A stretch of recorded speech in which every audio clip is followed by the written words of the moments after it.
বঙ্গোপসাগরে সৃষ্টি নিম্নচাপের প্রভাবে গত 2 দিন ধরে টানা বৃষ্টিপাত ও অতি জোয়ারের ফলে প্লাবিত হয়েছে বাউফলে অর্ধশত গ্রাম। ঘেরোবন্দী হয়েছে বহু মানুষ। বর্তমান পরিস্থিতি জানাতে আমরা রয়েছি বাউফলে ধুলিয়া ইউনিয়নে। এছাড়াও নদীর পানি ও অব্যাহত বৃষ্টির পানি ভাটার টানে কিছুটা কমতে শুরু করলেও ক্ষতির প্রভাব এখন স্পষ্ট দৃশ্যমান। আর সকাল থেকে বৃষ্টিপাত বন্ধ রয়েছে। আমরা খোঁজ নিয়ে জেনেছি ঘূর্ণিঝড় শক্তির প্রভাবে ধুলিয়া ইউনিয়নের প্রায় অর্ধশত পরিবার এখনো গৃহবন্দী। এছাড়াও নাজিপুর, কালাইয়া, চন্দ্রদ্বীপ ও বগা ইউনিয়নে মানুষজন এই দুর্যোগে ব্যাপকভাবে ক্ষতিগ্রস্ত হয়েছে। কৃষি জমিতে পানি জমে যাওয়ায় শাকসবজি, বীজতলা ও মৌসুমী ফসলের ব্যাপক ক্ষতির আশঙ্কা করছেন কৃষকরা। বিশেষ করে ধুলিয়া, কাশীপুর ও চন্দ্রদ্বীপ ইউনিয়নে চাষকৃত আগাম সবজি ব্যাপক ক্ষতির মুখে পড়েছে। ঘরবাড়ি, রাস্তাঘর ও ফসলি জমির পানি নিচে চলে যাওয়ায় স্থানীয় দুর্ভোগ পোহাতে হচ্ছে।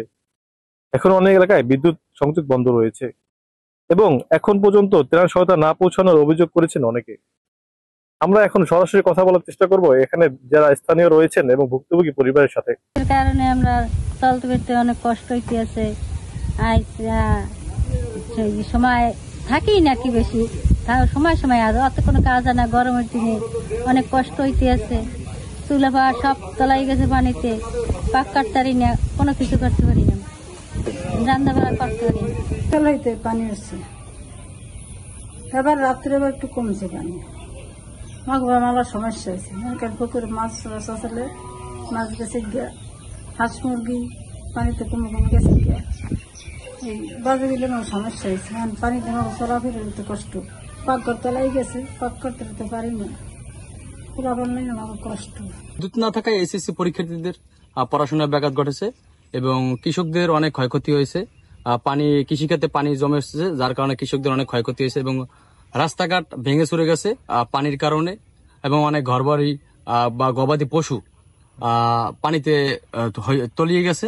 গবাদি পশুর আশ্রয়স্থল বা বসবাসের যে জায়গাটা ওটা তলিয়ে গেছে, যার কারণে অনেক পরিবার বিপদগ্রস্ত রয়েছে। রান্না বান্না করতে পারতেছে না বা স্থানীয় কোনো প্রশাসন কোনো হস্তক্ষেপ নিচ্ছে না বা পদক্ষেপ নিচ্ছে না। আমরা দেখেছি সাধারণ মানুষ আছে হতাশার ভিতরে।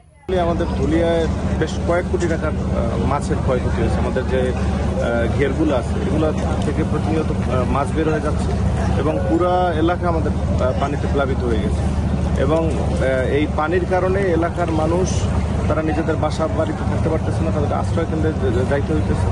এজন্য প্রতিনিয়ত আমাদের এলাকার মানুষজন খুব অস্থিরতার মধ্যে বসবাস করছে। এর আগে আসলে এত পানি বলতে পানি উঠে, প্রত্যেক বছরই পানি আমাদের এই এলাকায় প্লাবিত হয়, কিন্তু পানি আসলেও এখন যে পরিবেশ তৈরি হয়েছে, যেমন আমাদের এই বেড়িবাঁধটা হওয়ার কারণে আমাদের এখানে খালগুলো বন্ধ হয়ে গেছে, যার কারণে পানিটা উঠলে আর পানিটা নামতে পারতেছে না। এজন্য আসলে এলাকার লোকজন খুব সমস্যার মধ্যে আছে এবং আমাদের এই ধুলিয়ার জন্য এখন যেটা খুব অত্যন্ত জরুরি সেটা হচ্ছে আমাদের একটা স্থায়ী বাঁধ, বেড়িবাঁধ খুবই গুরুত্বপূর্ণ আমাদের জন্য। বেড়িবাঁধ না হলে কিছুদিন পরে হয়তো ধুলিয়াতে মানুষ থাকতে পারবে না। আমরা ধুলিয়া ইউনিয়নে কিছু ভুক্তভোগী পরিবারের সাথে কথা বলার চেষ্টা করেছি। তারা জানিয়েছে যে সরকারের পক্ষ থেকে তাদেরকে কোনো সহযোগিতা করা হয়নি। আমরা বাউফলে ইউনো আমিনুল ইসলাম আমাদেরকে জানিয়েছেন যে তিনি স্থানীয়ভাবে খোঁজখবর নিচ্ছেন এবং যারা ভুক্তভোগী তাদেরকে ত্রাণের আওতায় আনা হবে এবং তাদেরকে সার্বিক সহযোগিতা করা হবে বলে আমাদেরকে জানিয়েছেন। আরিফুল ইসলাম সাগর, ঢাকা পোস্ট, বাউফল।